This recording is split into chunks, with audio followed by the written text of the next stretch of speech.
긍휼히 여기는 자의 복에 대해 함께 나누고자 하는데, 팔복은 제가 이 팔복 말씀을 전해드릴 때마다 계속적으로 이제 처음에 한 말이 무엇이냐면, 우리가 워낙 복 받는 것을 좋아하다 보니까 팔복이라는 제목을 붙인 거예요. 복에 자꾸 포커스를 주는데, 이 팔복의 내용은 복에 포커스가 있는 게 아니라는 거죠.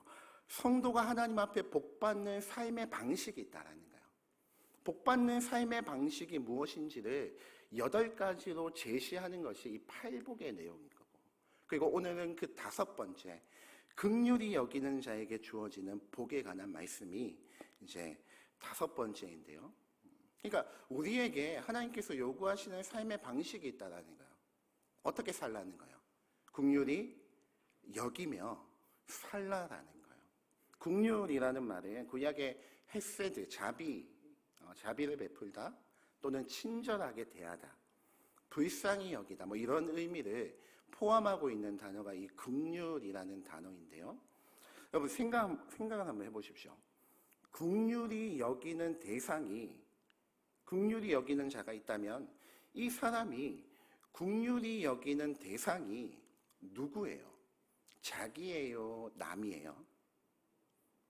누굴 긍휼히 여기라는 거예요? 자기 자신을 긍휼히 여기라는 거예요? 남을 긍휼히 여기라는 거예요? 남이죠, 남. 근데 우리는 이상하게도 있잖아요. 자기 자신을 한없이 긍휼히 여기는 것 같아요. 디모데후서 3장에 보시면 말세의 고통한 때에 이르면 이 세상의 모습이 어떠할 것에 대해 여러 가지로 이야기하는데, 그 중에 첫 번째가 뭔지 아십니까?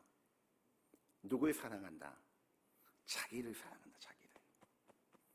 말세에 고통할 때가 이르면, 지금이 말세 아닙니까? 지금 마지막 때 아닙니까?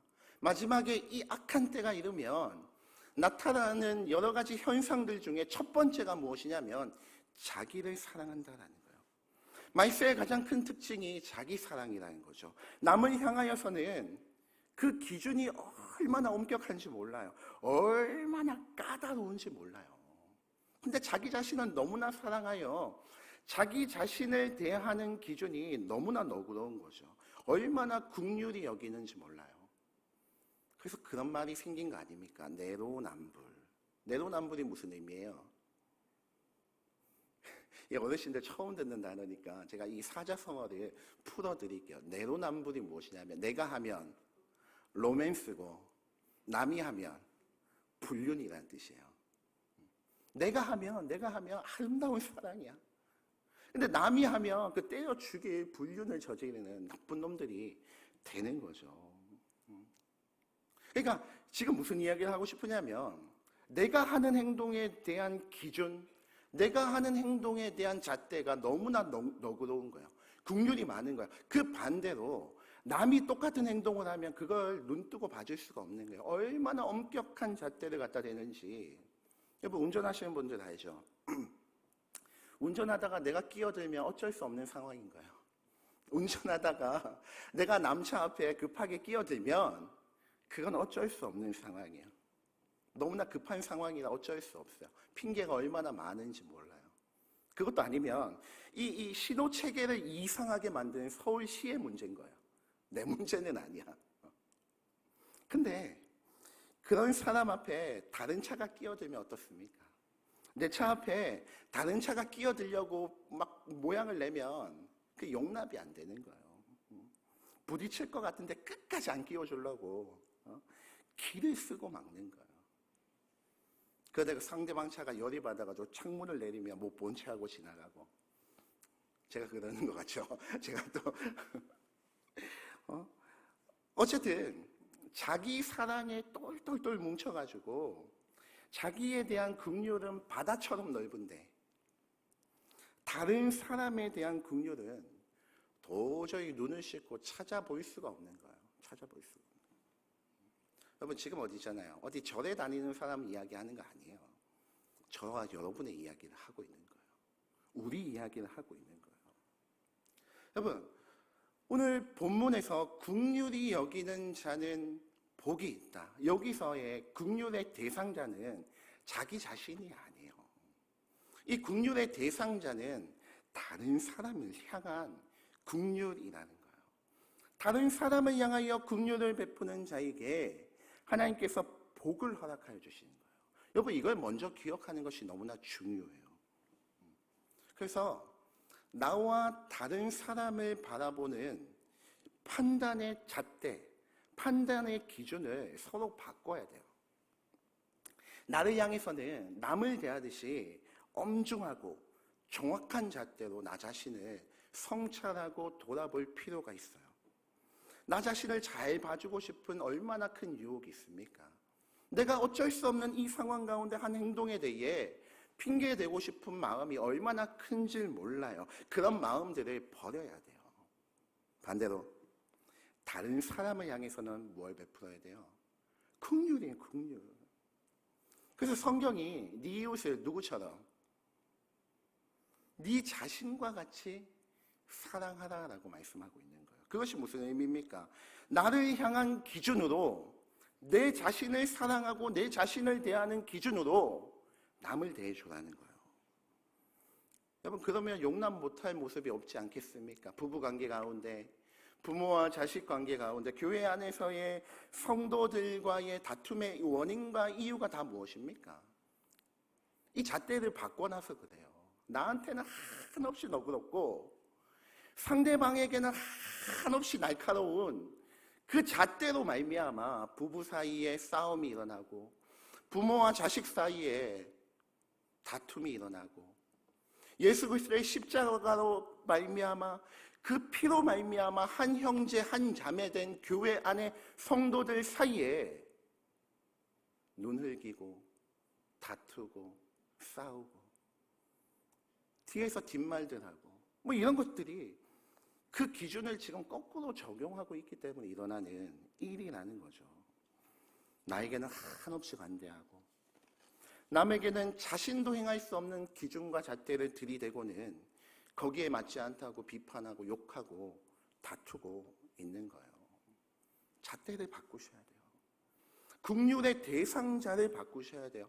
우리는 당연히 알아요.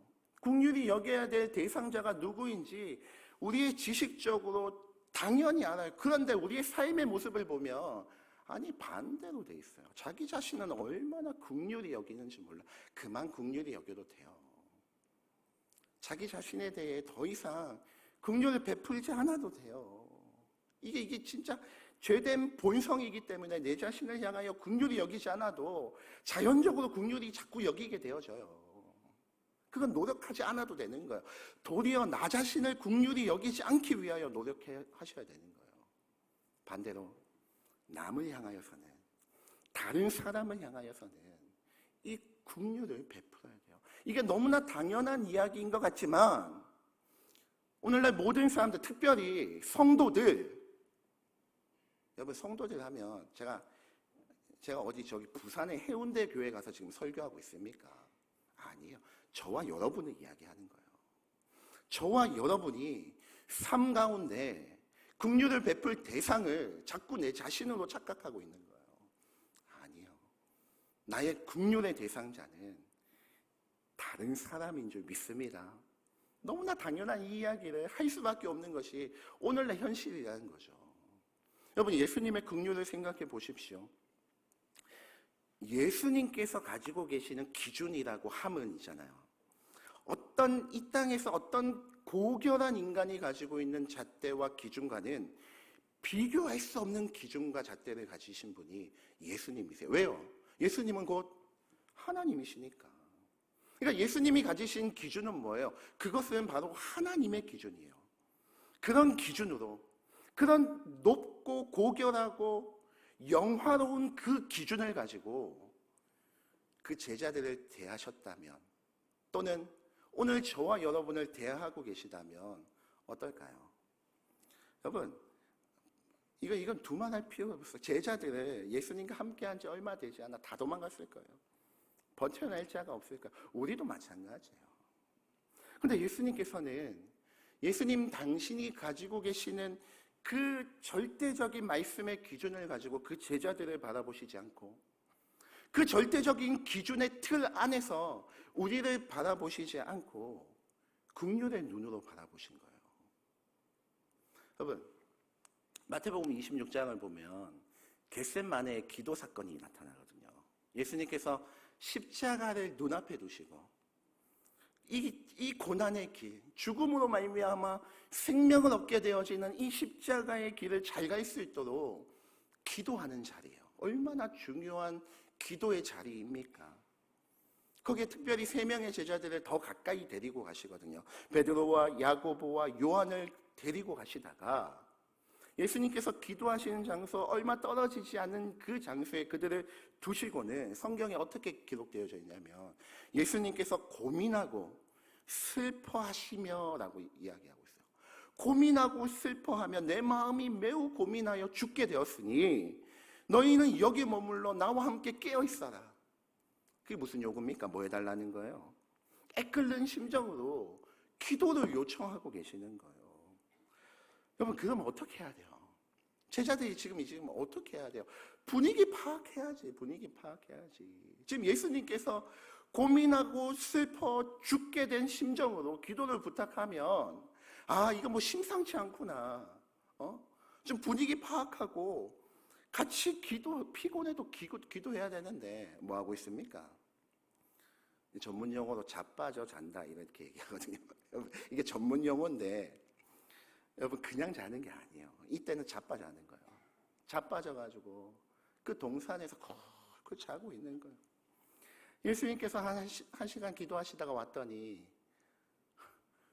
이 세 제자가 그렇게 애끓는 심정으로 기도를 부탁했는데도 자고 있어요. 그 모습을 보고 우리 같으면 뭐라 했겠어요? 자고 있는 애들이 뒤통수 한 대씩 때리면서 이것들아 잠 못 자서 죽은 귀신이 붙었나? 뭔 난리고? 이러면서 소리를 꽥 지를 텐데 예수님 보세요. 예수님 어떻게 하시는지 아십니까? 이렇게 말씀하시죠. 너희가 나와 함께 1시간도 깨어 있을 수 없더냐? 시험에 들지 않게 깨어 기도하라. 마음에는 원이로되 육신이 약하도다. 마음에는 원이로되 육신이 약하구나. 그럼 그게 무슨 얘기예요? 너희 마음은 나와 함께 기도하고 싶은데 이 육신의 한계로 많이 피곤하구나. 그래, 알지. 그래도 깨어서 기도해 줄래? 다시 한번 부탁하시는 거예요. 고상한 서울말 쓰면서, 제가 서울말 잘 쓰잖아요. 아니에요? 기도해 주겠니? 뭐 이렇게 하잖아요.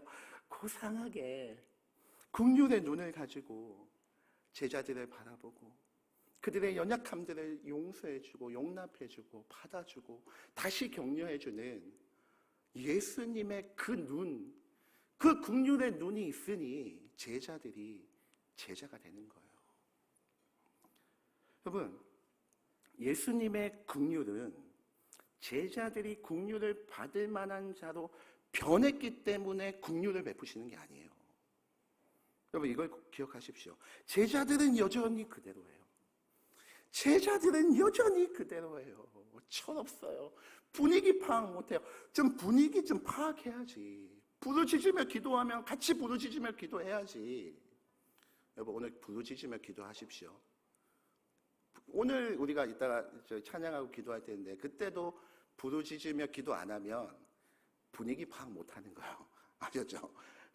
아니, 지금이 어느 때인데 지금 예수님께서 십자가를 앞두고 애끓는 심정으로 슬퍼 고민하여 죽게 된 심정으로 기도를 부탁하고 있는데 분위기 파악 좀 해야지. 분위기 파악도 못해. 철도 없어. 욕심은 많아가지고 예수님 당신의 나라를 이루실 때 오른쪽에 한 자리 좌측에 한 자리 그거 내주십시오. 욕심은 또 얼마나 많은지. 시기 질투 많아.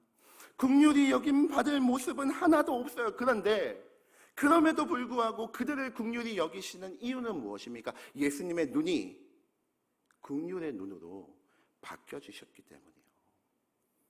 오늘 우리에게 요구하시는 하나님, 오늘 우리에게 요구하시는 예수님의 요구가 여기에 있는 거죠. 어떤 사람은 이렇게 말할지도 모르겠어요. 목사님, 그 인간 안 됩니다.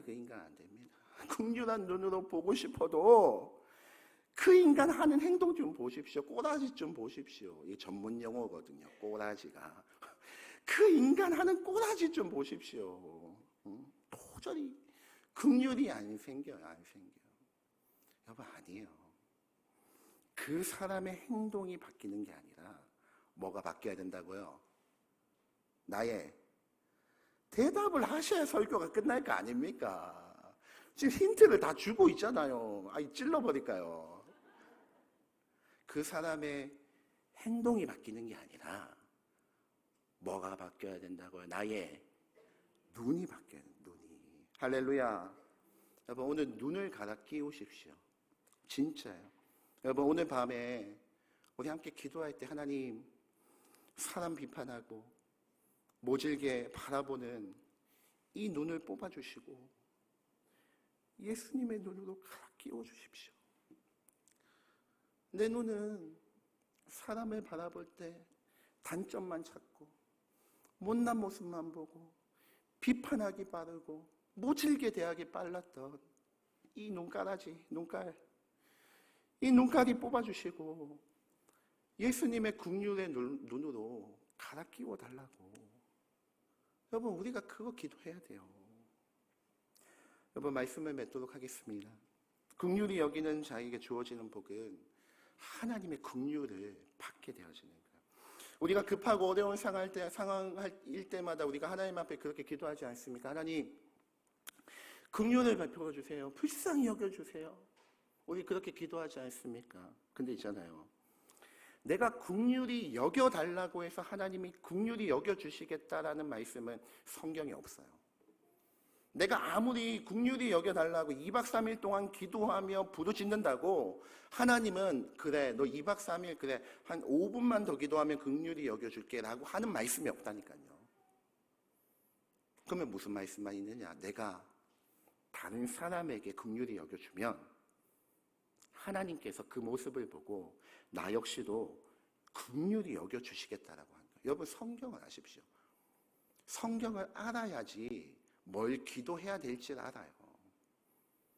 그냥 덮어놓고 그냥 긍휼히 여겨주세요, 불쌍히 여겨주세요 한다고 하나님이 긍휼히 여기시고 불쌍히 여겨주시는 게 아니라, 그러니까 그런 말씀이 성경에 없다니까요. 그러면 하나님의 긍휼을 받고 싶으면 방법은 하나밖에 없는 거예요. 성경의 방법밖에 없는 거예요. 성경의 방법이 뭔데요? 내가 나 자신이 아니라 다른 사람을 긍휼히 여기면 하나님께서 나 또한 하나님의 긍휼을 베풀어 주실 줄 믿습니다. 긍휼히 여기는 자는 복이 있습니다. 그들이 긍휼히 여김을 받게 될 것입니다. 찬양하도록 하겠습니다.